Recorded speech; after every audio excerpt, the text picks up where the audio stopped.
Good morning students. एक बार फिर से आप जुड़ चुके हैं इंडियन हिस्ट्री चैनल के साथ, जिसमें हमने पढ़ना स्टार्ट किया था मौर्योत्तर काल। और मौर्योत्तर काल में हमने बताया कैसे कैसे देशी राजाओं के साथ साथ विदेशी राजाओं का भी भारत में आना रहा होगा। हमने देखा विदेशी राजाओं में कैसे कैसे हिंद, यवन या इंडो ग्रीक सबसे पहले भारत में प्रवेश किए होंगे और उनका क्या मार्ग रहा होगा और वो कहाँ से आए होंगे। ये सारी बातें हमने अपने पिछले वीडियो में सीख ली। उसके बाद देखा हमने कैसे कैसे जो है किसी यूची कबीले ने, चीन के यूची कबीले ने शकों पर आक्रमण किया होगा और शक वहां से भागकर भारत की ओर आना स्टार्ट हुए होंगे। उसके बाद एक बार फिर पुनः हमने देखा जिस प्रकार यूची कबीले ने शकों पर आक्रमण किया था, उसी प्रकार कभी यूची कबीले पर भी वहां पर जो है चीन में आक्रमण हुआ होगा और आक्रमण होने के बाद वे भी भारत की ओर भागना स्टार्ट हुए होंगे और भारत की ओर आते हुए वो अफगानिस्तान के पास हिंदकुश पर्वत पर आकर रुक गए होंगे और वहां पर जो है उन्होंने एक कुषाण वंश की स्थापना की होगी। इसके बाद कैसे कैसे वहां के राजा के बेटे ने जो है भारत की ओर आगे बढ़ना स्टार्ट किया और उस पर्वत को पार करके भारत में वास्तविक संस्थापक के रूप में कुषाण वंश में जाना गया। ये सारी बातें हमने सीख ली थी। उसके बाद धीरे धीरे हमने देखा कि कैसे उसी वंश में एक जो है पुत्र उनका पनपा होगा जिसका नाम हमने कनिष्क देखा। और कनिष्क के हमने कल और परसों 2 दिन के वीडियो में हमने कनिष्क के पूरे इतिहास के बारे में, संपूर्ण इतिहास के बारे में जाना, जिसमें हमने कल बताया कि कनिष्क के द्वारा किस प्रकार जो है शक संवत का जो है आगमन हुआ होगा, शक संवत और विक्रम संवत कब कब स्टार्ट की गई। ये सारी बातें हमने कल के वीडियो में सीख ली। उसके साथ साथ देखा कैसे कैसे उसने पाटलिपुत्र पर जो है आक्रमण किया होगा और आक्रमण करने के बाद वो कौन सी 3 चीजें लेकर आया होगा। उन 3 चीजों के बारे में हमने कल के वीडियो में देख लिया। उसके बाद हमने ये देखा कि कैसे कैसे उसने 2 शहर बसाए होंगे और दोनों शहरों की चर्चा कहाँ मिलती है और कैसे मालूम पड़ा कि ये 2 शहर जो है कनिष्क के द्वारा ही बसाए गए होंगे। धीरे धीरे क्या हुआ होगा, धीरे धीरे कहानी आगे बढ़ती है तो कनिष्क का भी राजपाट धीरे धीरे खत्म होने लगेगा। अब हमने कल की ही वीडियो में हमने आपको बताया था कनिष्क ने एक अभिलेख, जो कि केवल कनिष्क का अभिलेख बोला जाता है, तो अफगानिस्तान में एक अभिलेख भी बनवाया जिसका नाम हमने आपको बताया था रप्तक अभिलेख। उसकी चर्चा हमने इस वजह से की थी क्योंकि उस पर 4 भारतीय शहरों के बारे में बताया गया है, जिनमें चारों भारतीय शहर हमने आपको बता दी थी। कौशाम्बी हो गया, चंपा हो गया, पाटलिपुत्र और साकेत के बारे में हमने चर्चा कर ली थी। उसके बाद हमने कल के वीडियो में ही हमने आपको बताया कैसे कैसे कनिष्क के दरबार में विद्वान पाए जाते होंगे और उन विद्वानों के क्या क्या काम रहे होंगे और इतिहास उन विद्वानों को किस नाम से जानता है, जिसमें हमने एक विद्वान के बारे में बोला हमने आपको नागार्जुन। और नागार्जुन को हमने बताया क्योंकि इसे भारत के आइंस्टीन के नाम से जाना जाता है और यही बात हमने कल आपको बहुत गौर देकर बताई कि इसे भारत का आइंस्टीन किसने कहा होगा, उसका नाम भी हमने कल आपको बता दिया होगा। धीरे धीरे ये वंश अंत की ओर होता चला जाएगा। इस वंश में अगर देखें तो कनिष्क की मृत्यु के बाद उसका बेटा उसका उत्तराधिकारी बनेगा। ठीक, कनिष्क के बाद अगर देखें हम तो उत्तराधिकारी के बात करें हम तो हमने पढ़ा क्या कनिष्क, हमने 2 दिन से लेक्चर में हम कनिष्क के बारे में पढ़ते चले आ रहे थे। तो कनिष्क के बाद उसका बेटा आएगा जिसका नाम भी कनिष्क से ही मिलता जुलता हो जाएगा, जिसे आप बोलेंगे वशिष्ठ। जैसे शाह और का इसके एंड में आ रहा है, नाम के अंत में आ रहा है, वैसे ही उसके नाम में भी आ जाएगा वशिष्ठ। तो इस तरीके से अगर नाम आपका कहीं लिखकर आ जाए तो आप तुरंत बता देंगे ये कनिष्क के बेटे का नाम है वशिष्ठ। और वशिष्ठ कौन किसका बेटा था? कनिष्क का बेटा था, कनिष्क का उत्तराधिकारी था, ये राजा बनेगा। अब थोड़ा सी बात को ध्यान से समझेंगे। देखिए कनिष्क के बारे में हमने जो पढ़ना स्टार्ट किया तो कनिष्क में देखा कि इसने बौद्ध धर्म का बहुत बड़ा जो है अनुयायी रहा। कनिष्क ये बौद्ध धर्म को माना करता था। और अगर इसके पिता के बारे में हमने जो चर्चा की थी, हमने जब कनिष्क के पिता के बारे में बताया था, पिता का नाम बताया था आपको हमने बिम कणफिसिस। तो बिम कणफिसिस के बारे में एक बार फिर से चर्चा अगर कर ली जाए तो बिम कणफिसिस ये शिव धर्म का जो है बहुत बड़ा अनुयायी रहा है, ये शिव धर्म को माना करता था।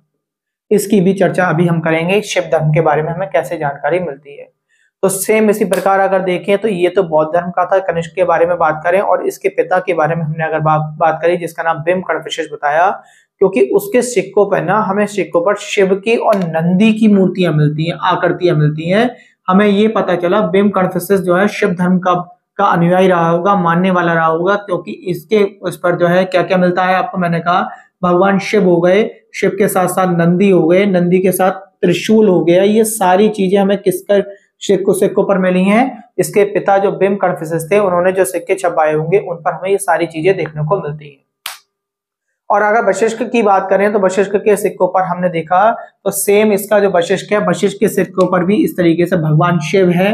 भगवान शिव की बात कर लें, स्कंद की बात कर लें, और स्कंद के साथ साथ अगर बात करी जाए आपसे और कार्तिकेय की बात कर लें तो कार्तिकेय आपको पता होगा भगवान शिव के ही पुत्र, बड़े पुत्र का नाम कार्तिकेय है और कार्तिकेय यानी गणेश जी के बड़े भाई कार्तिकेय कहलाते हैं। इनके बारे में आप जानते होंगे।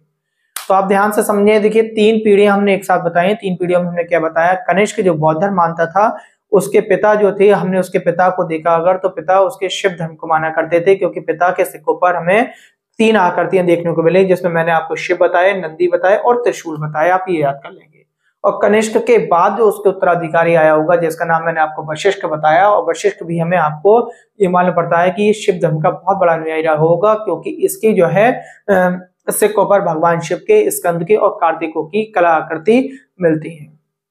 ये बात आपको क्लियर हो गई होगी। तो आपने देखो कनिष्क पढ़ लिया, वशिष्ठ पढ़ लिया, उसके पिता का नाम एक बार फिर से रिवाइज हो गया। और आप ये ध्यान रखना, अभी आपको शैलियां पढ़ाई जाएंगी तो शैलियों में ही बताएंगे। इसके बाद देखिए हमने अभी आपको क्या बताया, जैसे कि बिंब कन्फ्यूशियस पहला मान लें, कनिष्क को दूसरा मान लिया, तीसरा वशिष्ठ को मान लिया। इसके बाद वशिष्ठ का पुत्र होगा, वो उसका उत्तराधिकारी बनेगा। तो वशिष्ठ के पुत्र के बारे में भी आपसे पूछा जाएगा। तो उसके बारे में अगर बात करें तो वशिष्ठ के पुत्र को बताएंगे, उसका नाम था होविष्क। इस तरीके से आपको याद करेंगे, होविष्क इसके उत्तराधिकारी का नाम था। और होविष्क उत्तराधिकारी की बात करें तो ये वैष्णव धर्म को माना करता था। इस बात को क्लियर कर लेंगे आप कि ये कौन से धर्म को माना करता था, वैष्णव धर्म को माना करता था। इस तरीके से हमने देखा तो जो पीढ़ियां बदलती जा रही हैं, जैसे 4 पीढ़ियों की हमने बात करी, तो थे तो ये विदेशी, चीन से आए थे, बट भारत में रहने के बाद इन्होंने जो है ये जिस तरीके से भारतीय धर्मों को अपनाया होगा, तो हम मान सकते हैं इन्होंने अपने देश के साथ साथ हमारे देश में भी कुछ ना कुछ तरक्की करने की सोचा होगा। इसके साथ साथ मूर्तियां बनवाई होंगी, तमाम शैलियों में इन्होंने काम किया होगा। जैसे मथुरा में बताया मैंने आपको, गांधार में बताया, गांधार भी भारत का हिस्सा रहा करता होगा। वहां पर धीरे धीरे इन्होंने जो है अपने इन धर्मों को भी आगे प्रचलित किया होगा। इसके बारे में हमें बुक से ज्ञान मिलता है, क्योंकि जब बुक्स ये बताती हैं कि ये इन धर्मों के बारे में सोचा करते थे, माना करते थे, तो इसका मतलब भारतीय लोगों में भी विश्वास किया करते होंगे। होविष्क की बात करें तो हमने वैष्णव धर्म के बारे में बताया कि ये वैष्णव धर्म माना करता था। तो आपसे पूछा जा सकता है किस प्रकार आप बोल सकते हैं कि ये वैष्णव धर्म माना करता होगा। तो इसके जो सिक्के हैं, तो सिक्कों पर इसके जो आकृति मिलती है वो चतुर्भुजी विष्णु भगवान की मिलती है। तो आप बता देंगे चतुर्भुजी विष्णु की इस पे आकृति मिलती है, इस वजह से हमने बोला चतुर्भुजी विष्णु। भगवान विष्णु के चतुर्भुजी का जो है एक आकृति दिखाई देती है इसके सिक्कों पर, जिससे कि हमने माना कि ये जो होगा किसी विष्णु भगवान का बहुत बड़ा भक्त रहा होगा। धीरे धीरे पीढ़ियां गुजरती चली गई होंगी, पीढ़ियां बदलती चली गई, और पीढ़ियां बदलने के बाद इसका कोई एक अंतिम शासक रहा होगा, उसका नाम पूछा जा सकता है। तो इस पे ध्यान रखना। ऐसी ही हमने अंतिम शासक के बारे में बात कर रहे हैं। तो अंतिम शासक जो था उसका नाम था आपका वासुदेव द्वितीय। अंतिम शासक था वासुदेव द्वितीय। और वासुदेव द्वितीय की अगर बात करें तो वासुदेव द्वितीय में आप ये बताएंगे, ये ना भगवान शिव और विष्णु दोनों का भक्त मिला है हमें, शिव प्लस विष्णु, यानी इस तरीके की कला आकृतियां मिली हैं जिस पर भगवान शिव के साथ साथ विष्णु की भी बात की गई हो। तो आपसे ये पूछा जा सकता है इतिहास में कि कनिष्क में या कुषाण वंश में ऐसा कौन सा राजा मिला है, ऐसा कौन सा उत्तराधिकारी मिला है जो भगवान विष्णु के साथ साथ शिव का भी अनुयायी था, या भगवान शिव के साथ साथ भगवान विष्णु का भी अनुयायी था। तो आप तुरंत बता देंगे कि कुषाण वंश का था। जो अंतिम शासक की बात बताई थी सर ने हमारे, वासुदेव उसका नाम बताया था, वासुदेव द्वितीय करके कोई अंतिम शासक रहा होगा। तो देखिए कनिष्क के बाद आप जो है किताबों में इतना डिटेल में नहीं पढ़ते। कनिष्क के बाद भी मैंने आपको लगभग 3 पीढ़ियों के बारे में और बता दिया, तीनों के धर्मों के बारे में बता दिया, तीनों धर्मों के साथ साथ कनिष्क के पिता के धर्म के बारे में बता दिया कि उसका पिता किस प्रकार कौन से धर्म को ज्यादा माना करता होगा। ये सारी बातें आपने पढ़ ली होंगी। इसके बाद कल हमने आपको बताया था, देखो कुछ इंपोर्टेंट पॉइंट्स की अगर बात करें, कल हमने आपसे बोला था कि 78 AD में कनिष्क राजा बना था। कनिष्क राजा बना था 78 AD में। ठीक, इसके ठीक 3 वर्ष बाद आपको इस तरीके से याद करना। देखो मैं याद कराने के चक्कर में इस तरीके से लेकर, ठीक 3 वर्ष बाद 81 AD में 81 AD में इसने एक बहुत बड़ा काम किया है। तो बहुत बड़ा काम का मतलब जो है, मथुरा में एक मूर्ति का निर्माण कराया है। मथुरा में एक मूर्ति का निर्माण कराया है जिसे आप बहुत सुनी है आपने मूर्ति, बट अभी तक आपको ये, मैं समझता हूँ जितने भी लोग लेक्चर देख रहे हैं उसमें से 10% लोगों को मालूम होगा कि सर किस दिशा में को जा रहे हैं, बाकी अन्यों को नहीं पता होगा। देखिए सुन लीजिए, बहुत डीपली बात बता रहे हैं आपको। 3 वर्ष बाद उसने 81 AD में मथुरा में, देखिए मैं क्या लिख रहा हूं, मथुरा में मथुरा शैली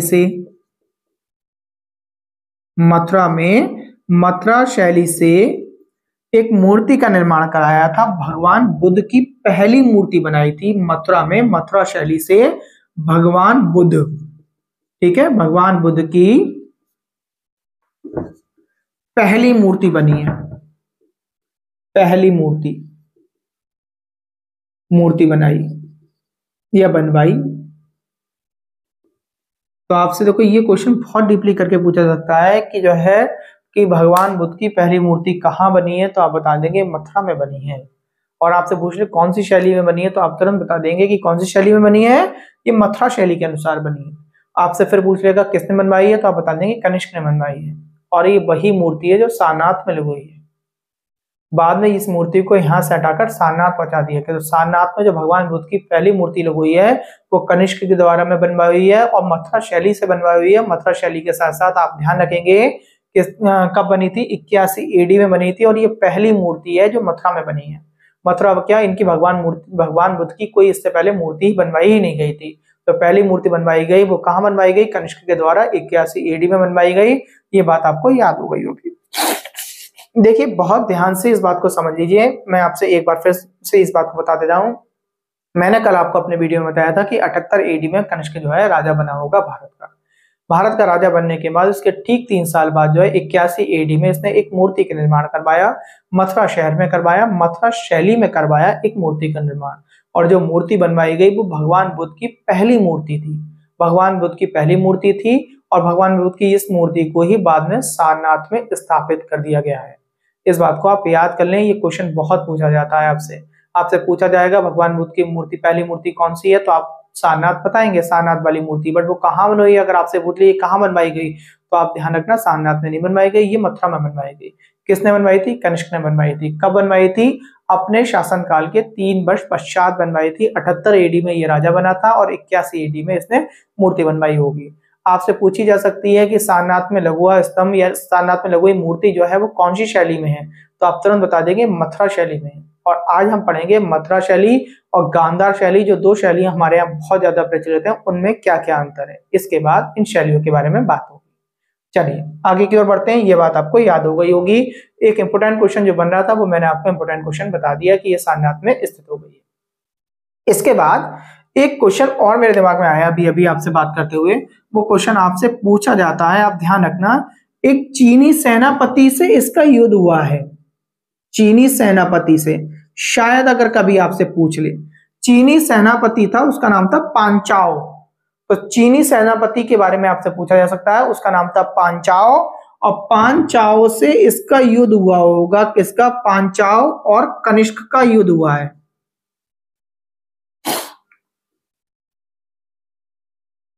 ये बात आपको बहुत ध्यान रखना, ये पूछा जा सकता है।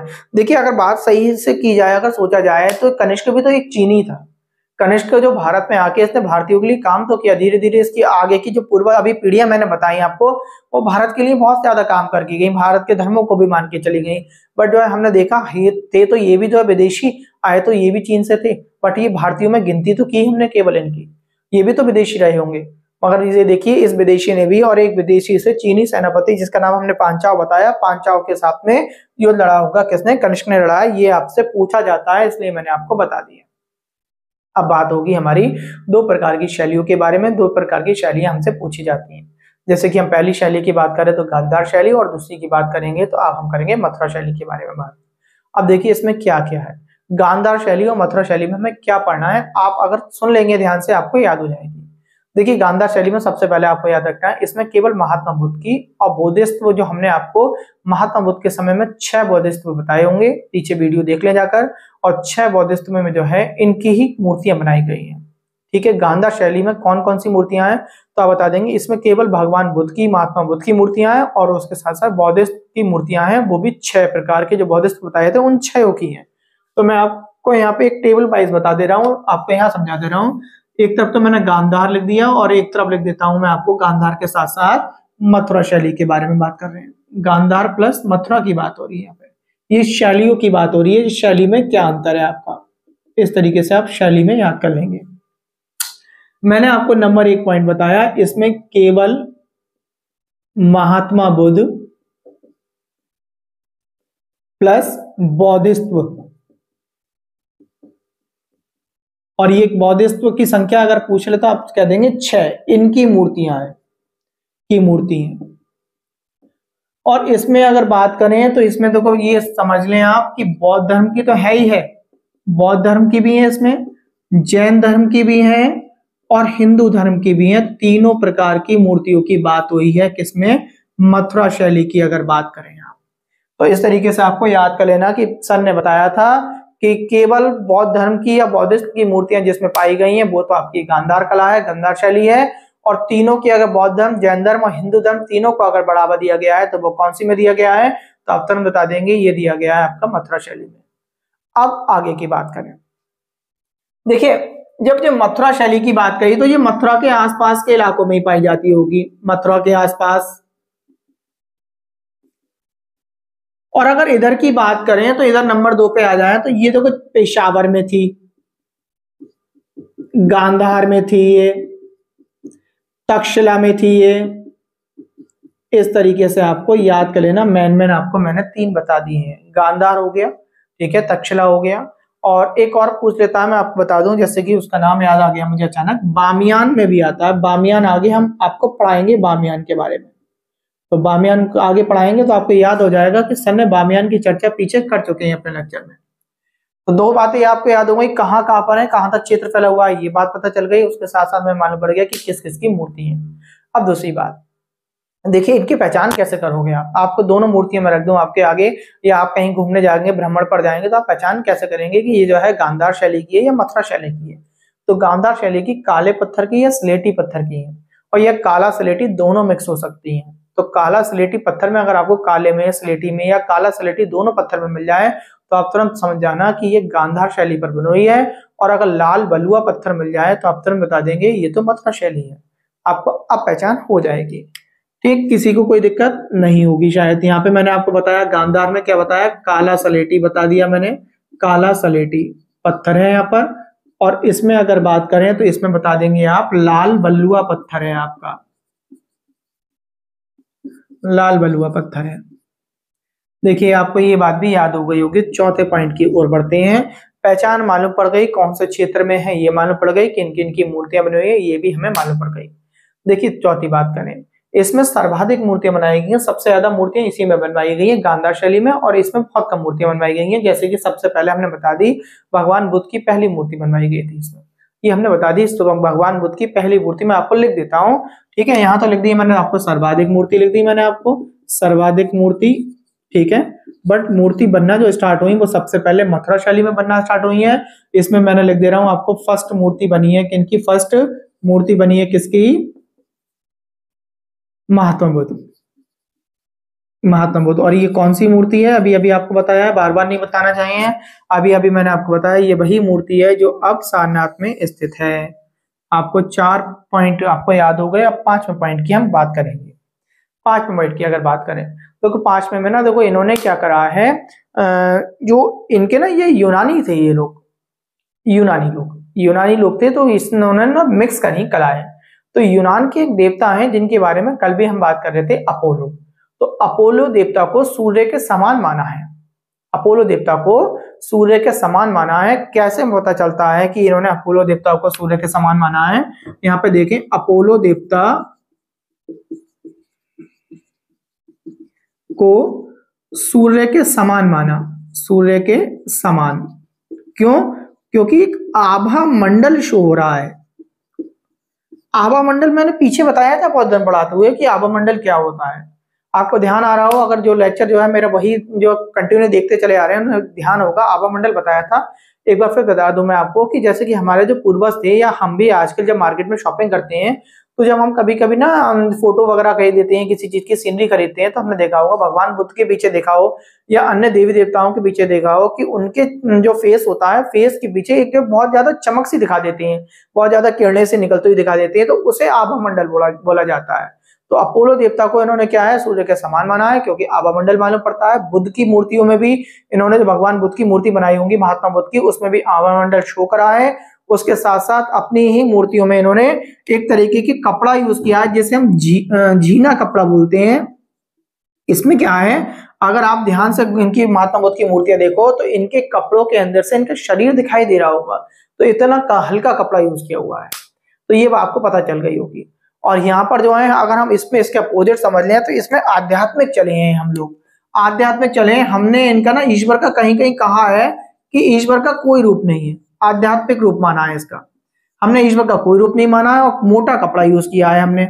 मोटा कपड़ा आपने देखा होगा कि ईश्वर के जो है शरीर को आर पार दिखाई नहीं दे रहा होगा, यहाँ पर अगर मूर्तियों में देखें आप मतलब शैलियों में, तो आप इस बात को समझ लेंगे आध्यात्मिक रूप में सर ने बताया है। आध्यात्मिक रूप का मतलब यह है कि ईश्वर को हमने निरंकार माना है, कि ईश्वर का कोई रूप नहीं है, क्योंकि बार बार कहते हैं कि ईश्वर तो कण कण में है, आप जो है जो चीज यूज कर रहे हैं उसमें भी कहीं ना कहीं आपको ईश्वर दिखाई देता है।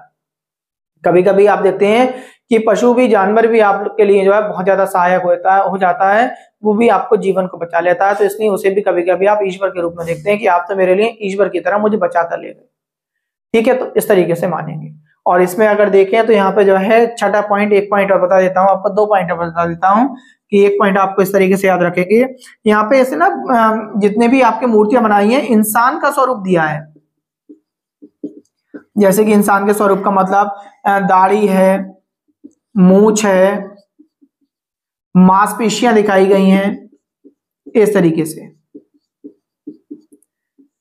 यहां ऐसा देखने को नहीं मिलता है, दाढ़ी मूंछ वगैरह इस तरीके से नहीं देखने को मिलेगा, बट कहीं कहीं ना अपवाद भी मिला है, अपवाद में मिला है, जैसे कि अब बाद में मूर्तियां बनना स्टार्ट हुई, तो जैसे हनुमान जी की मूर्तियां दिखाते हैं, तो आप कहीं जिम वगैरह में चले जाएं तो हनुमान जी की मूर्ति में भी इतने जो बॉडी में मांसपेशियां उनकी जो दिखा देते हैं अब ये लोग, तो कहीं कहीं अपवाद जो है बनाने वालों ने कर दिया। अब आकर जो है जिस तरीके से हम उस तरीके से जैसा लोगों को पसंद आए उस तरीके से करना पसंद करते हैं। बहुत सारी चीजें हमारे जो है क्या होता है, हम लोगों के मन में बदलाव कहाँ से होता है, इन चीजों को देखने से बदलाव होता है, तो इस तरीके से भी लोगों ने करना स्टार्ट कर दिया है, वो बात अलग रहती है। इसके बाद कला के बारे में पूछ लेता है, तो हमारी ये तो देशी कला है, आपको मालूम है, मैंने अभी आपको बताया 7वां पॉइंट अगर आप यहाँ पे याद करोगे तो ये देशी कला है, और ये देशी कला के साथ साथ देशी कला है ये वाली, और इधर बात करेंगे तो ये देशी कला नहीं है, ये यूनानी प्लस भारतीय दोनों कला मिली होगी, यूनानी प्लस भारत की मिली है, इसके लिए इसे मिश्रित कला का नाम लिया गया है, मिश्रित कला है। आपसे पूछा जा सकता है गांधार कला किस प्रकार की है, तो आप बता देंगे मिश्रित कला है। और गांधार कला किन किन कलाओं से मिलकर बनी है, किन किन देशों की कलाओं से मिलकर बनी है, तो आप बता देंगे यूनान प्लस भारत की बनी है। और गांधार कला को एक नाम से और ज्यादा जाना जाता है, तो आप बता देंगे हेलेनिस्टिक कला बोलते हैं इसे, क्या बोलते हैं, हेलेनिस्टिक कला बोलते हैं, इसी कला को हेलेनिस्टिक कला बोला जाता है, हेलेनिस्टिक कला। आप इस तरीके से बात को आप ध्यान रखेंगे। आज मैं समझता हूं कि आपको जो है ये गांधार शैली और मथुरा शैली के बारे में पूर्ण रूप से ज्ञान हो गया होगा। ये दोनों शैलियों की हम पहचान कैसे कर सकते हैं, ये दोनों शैलियां कहाँ कहाँ पाई जाती हैं, और इसमें सबसे बड़ा पॉइंट आपने पढ़ लिया महात्मा बुद्ध की मूर्ति के बारे में जो आप सारनाथ में है। आज के में वीडियो में ही आपने पढ़ा कि इसका युद्ध जो है चीनी सेनापति पांचाओ के साथ हुआ होगा, और ये भी खुद चीनी था, बट भारत में रहते रहते इन्होंने जो है धीरे धीरे जानकारी मिलती है हमें भारतीयों में कार्य करने। इसके बाद मैं देखता हूं कहीं कहीं बच्चे मुझसे पूछते हैं कि सर आपने एक वंश के बारे में नहीं पढ़ाया, उसका नाम था चेदी वंश। मैं आपको चेदी वंश के बारे में भी चर्चा कर देता हूं, 2 मिनट की बस चेदी वंश के बारे में हम समझेंगे कि चेदी वंश क्या था। देखिए चेदी वंश की अगर जानकारी जो मिलती है हमें हाथी गुम्फा से मिलती है। हाथी गुम्फा एक अभिलेख है, उस अभिलेख से हमें एक जानकारी मिलती है, तो हम आपको यहाँ पर लिख देते हैं, आपको ये समझ लीजिए इस तरीके से यहाँ समझेंगे हम चेदी वंश के बारे में। चेदी वंश की जानकारी जो मिली हमें, सबसे पहले हमने बताया जानकारी मिलती है हमें हाथी गुम्फा अभिलेख से, हाथी गुम्फा अभिलेख से हमें जानकारी मिलती है। अब इस अभिलेख में क्या है, हमें जानकारी इससे हाथी गुम्फा अभिलेख से मिलती है, बट इस अभिलेख में क्या है, इस अभिलेख में 17 लाइन लिखी हुई है बेटा, आप बता देंगे इसमें 17 लाइन्स लिखी हुई थी, 17 लाइन्स में से 4 लाइन पढ़ी गई हैं। क्यों, क्योंकि धीरे धीरे धीरे धीरे समय बदलता चला गया, समय धीरे धीरे आगे बढ़ता जाएगा, तो पत्थरों पे भी जो चीजें लिखावट होती हैं वो भी धीरे धीरे खराब होने लगती हैं। तो वो क्या हुआ कि वो 4 लाइनें पढ़ने लायक रह गई, बाकी 17 लाइनों में से 13 लाइनें हमारी बेकार हो चुकी थी। अब उसमें हमने देखा कि वहां पर ये लिखा गया है, इसी वंश का नाम जो है महामेघवाहन वंश के नाम से भी जाना जाता था। ये वंश जो था आपका, मैं आपको लिख दे रहा हूं कि ये वंश का नाम जो है किस नाम से जाना जाता था, महामेघवाहन वंश।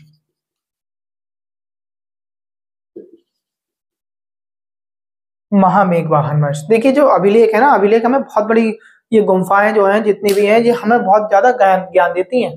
अगर हम देखें, ये भी हमें बहुत ज्यादा ज्ञान देती हैं, उनके बारे में बात होगी आगे। चलिए, हमने आपको बताया महामेघ वाहन वंश के बारे में बता दिया। 17 लाइनें थी जिसमें से 4 पढ़ी गई। अब उस पर क्या लिखा हुआ समझे ध्यान से। इन्होंने ये कहा है कि ये जो वंश रहा होगा, जो कलिंग के क्षेत्र में था। कलिंग के क्षेत्र मतलब उड़ीसा में, हमने आपको पीछे पढ़ाया था। कलिंग का युद्ध हमने जब अशोक वाला बताया था, तो हमने बताया था कलिंग क्षेत्र जो है वर्तमान उड़ीसा का क्षेत्र था। तो वहां पर ना एक राजा रहा करता होगा, उसका नाम था खारवेल। तो वो खारवेल राजा अपने आप को ये बताता है कि मेरे जो पूर्वज थे उनसे जो है कोई एक मूर्ति, हम खारवेल राजा जैन धर्म का बहुत मानने वाला व्यक्ति था। तो उसने ये कहा है कि मेरे जो पूर्वज थे उनके पास एक मूर्ति थी जिसे हम जीतसेन जिनसेन की मूर्ति बोला करते थे। जीतसेन जिनसेन या शीतनाथ की मूर्ति बोला करते थे। और वो मूर्ति जो है मेरे पूर्वजों से एक महापद्मनंद का जो क्षत्रिय का जो नाश करने वाला व्यक्ति रहा होगा, एक ब्राह्मण रहा होगा, वो छीन कर ले गया था मेरे पूर्वजों से। और मैं वो हूं, मैं उससे जो है युद्ध करके जो है वो मूर्ति जीत कर लेकर आया हूं। ये बात लिखवाई है किसने? आपको ये ध्यान रखना, खारवेल नाम के राजा ने लिखवाई है। तो ये चेदी वंश की जानकारी हमें केवल यहीं से प्राप्त होती है। ठीक, तो एक बार फिर से आप समझ लें, मैंने आपको चेदी वंश बताया। चेदी वंश में मैंने आपसे क्या कहा, इसकी जानकारी हमें हाथी गुम्फा अभिलेख से मिलती है। इसमें 17 लाइन से 17 लाइन में से 14 लाइनें 13 लाइनें हमारी खराब हो गई, जिसमें 4 लाइनें केवल पढ़ी गई हैं। उन 4 लाइनों से हमें ये पता चला कि इस वंश को हम महामेघ वाहन वंश के नाम से जाना करते थे।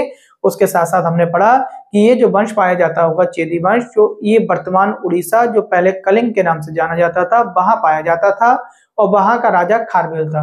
और खारवेल ने इस बात को वहां पे स्वीकारा है। उन 4 लाइनों से हमें ज्ञात होता है कि खारवेल ने ये लिखवाया है कि उसके जो पूर्वज रहे होंगे, वो पूर्वज जैन धर्म के बहुत बड़े अनुयायी रहे होंगे। और जैन धर्म में भगवान शीतनाथ माने जाते होंगे, या जिनसेन या जीतसेन, जो भी एक नाम आप पढ़े। उनकी मूर्ति जो है एक ब्राह्मण वंश का राजा जिसका नाम महापद्मनंद था, वो छीन कर ले गया था। और इसने उनसे युद्ध किया। युद्ध करने के बाद वो मूर्ति जो है छीन कर लेकर आया है। तो इस वंश की जानकारी हमें यहां से मिलती है। तो ये आपका चेदी वंश है। आज के वीडियो में आपको काफी सारी बातें समझ में आ गई होंगी। कल को हम एक बार फिर से जो है इस बात पे चर्चा करते हुए मुद्राओं के बारे में लेकर आएंगे। और ये कुषाण वंश अब आपका खत्म हो चुका है। कल हम मुद्राएं देखेंगे। मुद्राओं के साथ साथ अब जो वंश स्टार्ट होगा वो एक ऐसा वंश स्टार्ट होगा जो सबसे ज्यादा इतिहास उसे याद करता है, जिसे हम गुप्तकाल की बात करेंगे। गुप्तकाल की तरफ कुछ बढ़ेंगे अब हम। तो मौर्योत्तर काल आपका खत्म हो गया, मौर्य काल आपका खत्म हो गया, मौर्योत्तर काल भी हमने पढ़ लिया। अब हम 3 या 4 लेक्चर में गुप्तकाल के बारे में चर्चा करेंगे। और धीरे धीरे जो है गुप्तकाल खत्म करने के बाद हमारा पूरा प्राचीन भारत हमारा खत्म हो जाएगा। और आज का वीडियो देखने के बाद और 3-4 दिन के जो और वीडियो आने वाले हैं, ये देखने के बाद आपको खुद आइडिया लग जाएगा कि आपको अब प्राचीन भारत जो है लगभग 80% याद हो चुका है। बस आपको जो 20% की कमी रह गई है कि इन वीडियो को देखने के बाद किताबों को एक बार पढ़ते रहें, तो उनसे आपको और ज्यादा जानकारी मिल जाएगी। आज के वीडियो में केवल इतना ही। धन्यवाद।